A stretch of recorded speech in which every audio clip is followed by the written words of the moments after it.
Bonjour, je m'appelle Paul Mouchy et je suis un passionné de courses hippiques et de statistiques sur les courses hippiques.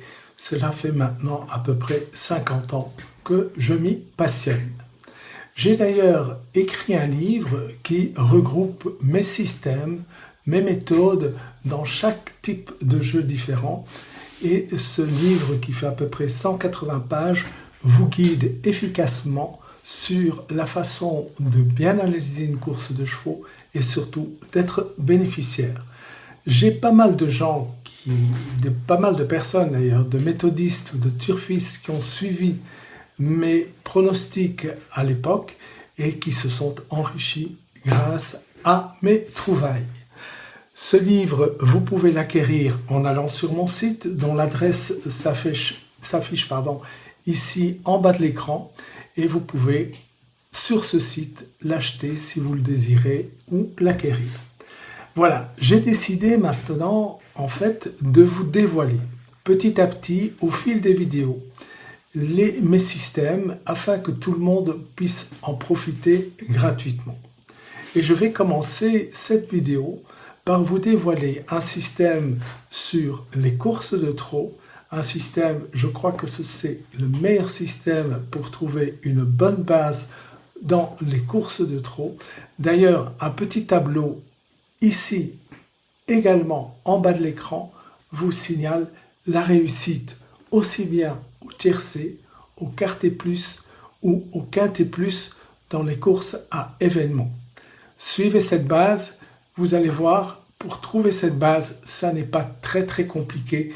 Il y a certaines règles à respecter et je vais vous guider en vous expliquant clairement comment arriver à trouver la base pour les courses de trot.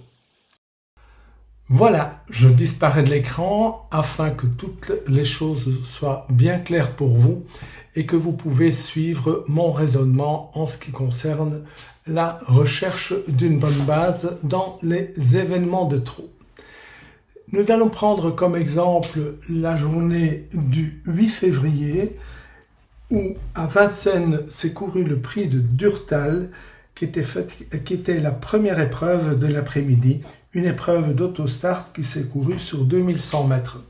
J'aime bien cette épreuve, j'aime surtout vous la présenter parce que vous verrez que le 5e favori de la presse a gagné cette épreuve, c'était notre base et elle termine à la cote de 15 contre 1, ce qui est une très belle cote. Vous verrez que l'on ne va pas forcément chercher les favoris avec mon système.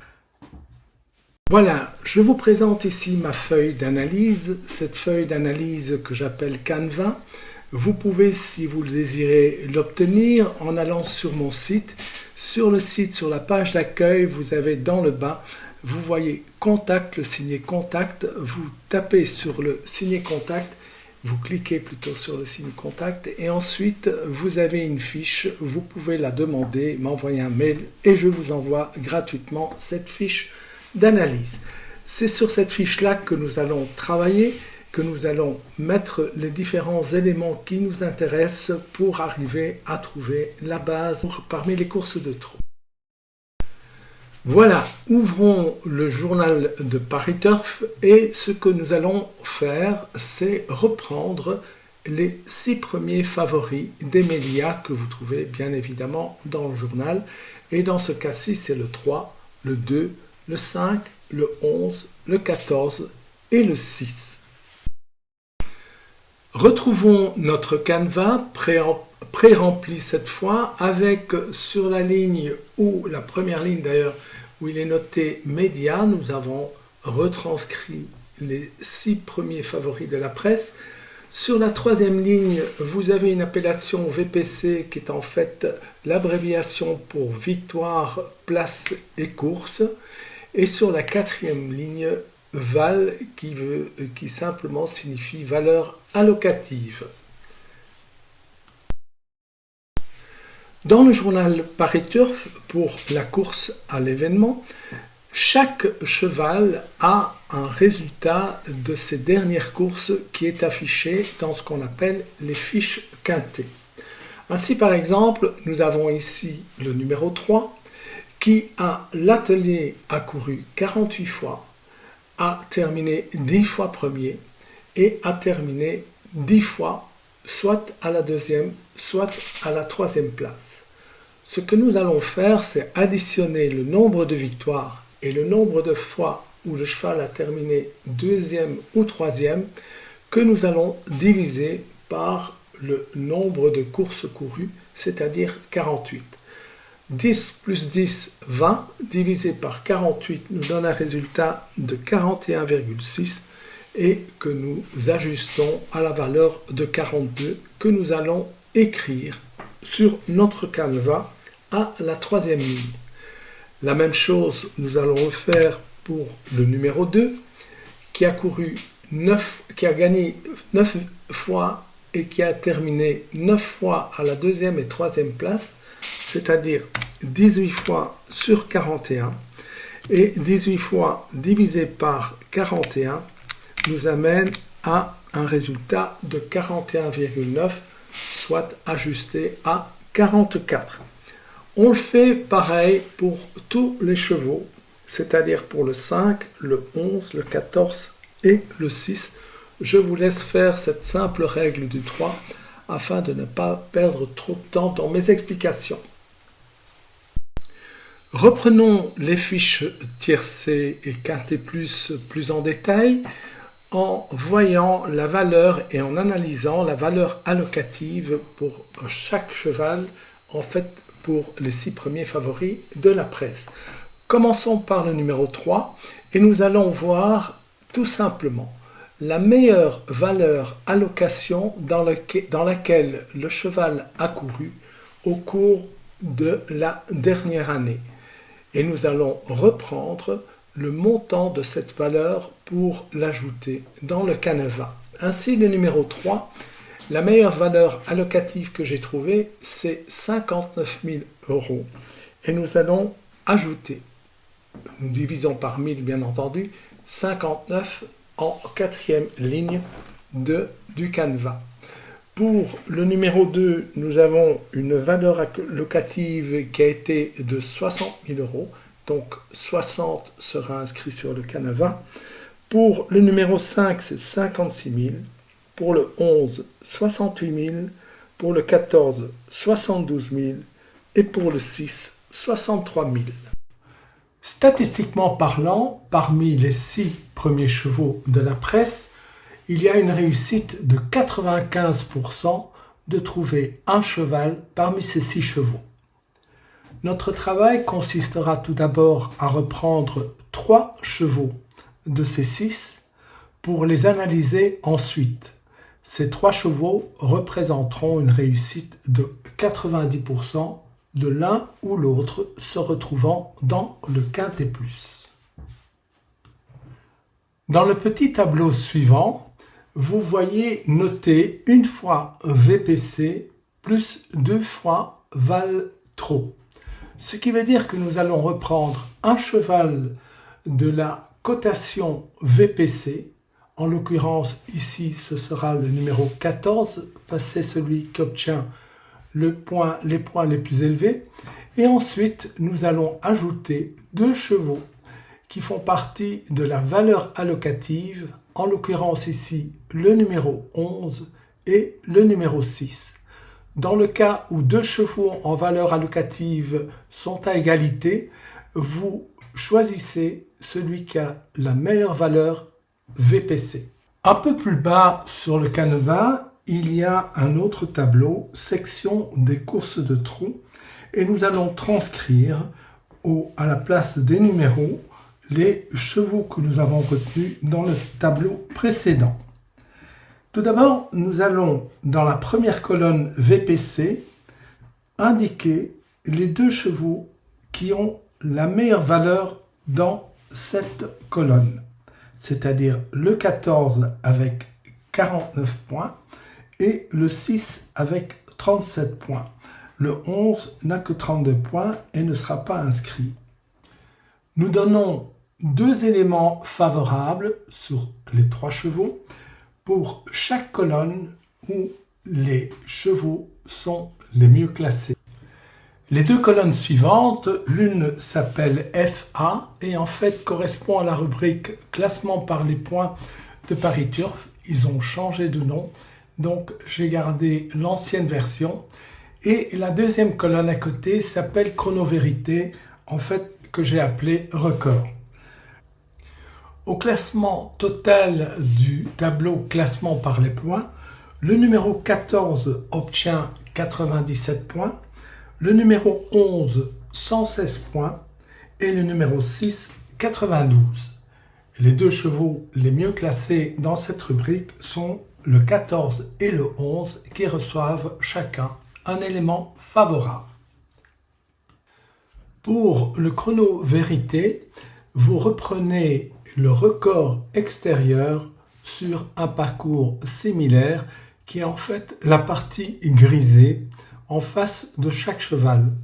Ainsi, le numéro 14 a un chronomètre de 1 minute 11 secondes 6 dixièmes.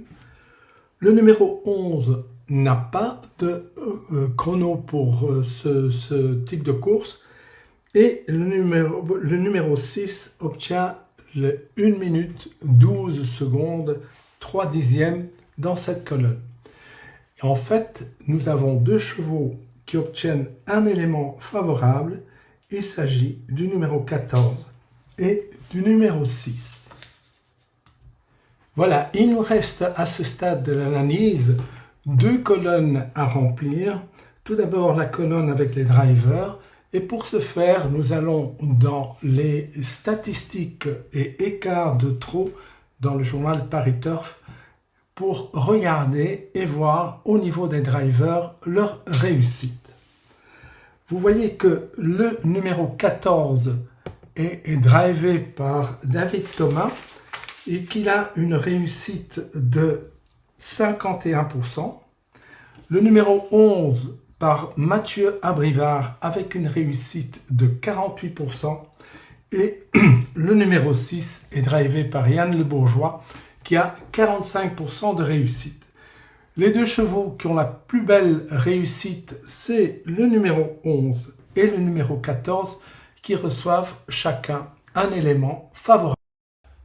La dernière rubrique qu'il nous reste à analyser, c'est le confidentiel des pistes, dont vous voyez à l'écran une représentation. Et nous voyons que pour le confidentiel des pistes, le 11 a 14 points, le 14, 14 points et le numéro 6 a 12 points. Les deux éléments favorables seront donc attribués au numéro 11 et au numéro 14. Voilà, nous arrivons donc au total de notre rubrique et nous allons additionner le nombre de points favorables pour chaque cheval, notamment le 14 qui reçoit 5 points, le numéro 11 reçoit 3 points et le 6 fait un total de 2 points. Notre étude est à présent terminée et il apparaît clairement que le numéro 14 avec 5 points est la base de l'événement du quintet que nous étudions. Mais cependant, il arrive que des chevaux n'ont qu'un point d'écart entre eux. Par exemple, imaginons ici que le numéro 14 a 5 points et le numéro 11 4 points. Il n'y aurait qu'un point de différence entre les deux et je vous suggère de prendre deux coins notés. Je vais vous indiquer comment, quand il n'y a qu'un point de différence entre deux chevaux, nous allons choisir parmi ces deux chevaux le meilleur d'entre eux. Le premier critère à examiner est dans la rubrique expérience sur le parcours de Paris Turf, la réussite du cheval sur le parcours. Nous ne tenons compte que de 100% de réussite pour un cheval. Si celui-ci n'a pas 100%, nous passons au deuxième critère. Nous voyons ici que Hugo Duruel, le numéro 14, a 100% de réussite sur le parcours et sera donc d'office sélectionné. Dans le cas où aucun cheval n'a été sélectionné avec ce premier critère, nous passons à la sélection du deuxième critère. C'est le classement par les points qui va nous renseigner si un cheval sera sélectionné avec le deuxième critère. Reprenez la 7e colonne de ce tableau où vous voyez indiqué forme saisonnière. Pour qu'un cheval soit sélectionné avec ce critère, il faut qu'il ait au moins 16 points dans cette colonne. Nous voyons que dans cette colonne, le numéro 11 est susceptible d'être sélectionné, mais ne le sera pas du fait que le numéro 14 a déjà fait l'objet d'une sélection dans le critère précédent. Le troisième critère s'intéresse à la forme du driver que vous voyez ici en 4e colonne, et il faut qu'un driver ait au moins 18 points ou plus dans cette colonne pour que nous considérons ce critère comme valable. Et si malgré tout aucune solution n'est trouvée, c'est sur le canevas la rubrique et la colonne VPC qui va vous sélectionner le cheval parmi les 2 ou les 3 que vous aviez choisis. Vous voyez maintenant que ici sur le canevas, le numéro 14 a gagné cette épreuve à la cote de 15 contre 1. Nous avons eu la chance de toucher un tiercé dans l'ordre, un quarté plus dans l'ordre également, un quinté plus dans l'ordre et également le multi. Là, il n'y a pas d'ordre et c'est mon jeu préféré. Alors, je vous conseille de bien suivre, de le faire exactement la même chose que vous faites. Le livre vous apprend comment bien gérer et comment bien analyser et comment bien jouer votre méthode suivant votre budget.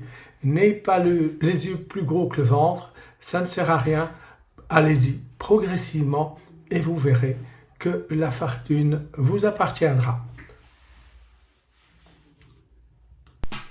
Nous voici arrivés à la fin de cette étude où je ne crois pas que vous allez avoir beaucoup de problèmes pour réaliser de par vous-même la recherche de cette excellente base.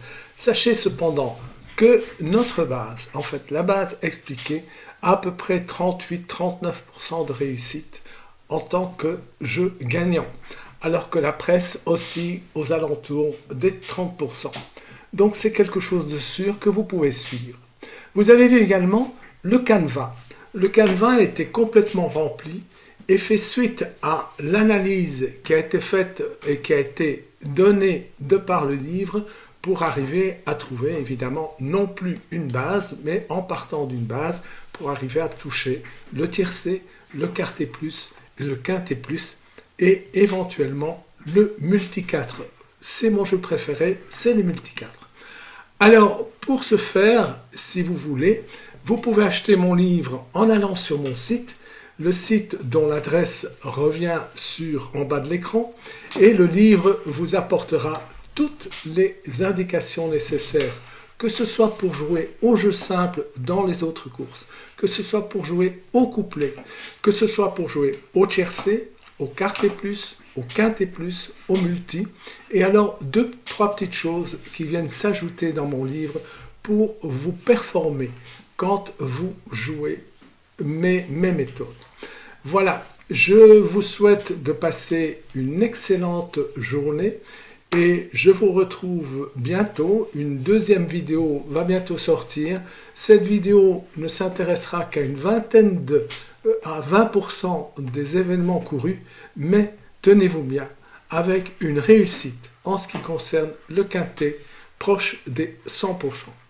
On se retrouve, je vous remercie d'avoir écouté cette vidéo, d'avoir regardé et j'espère que vous allez en profiter au maximum. C'est tout mon souhait.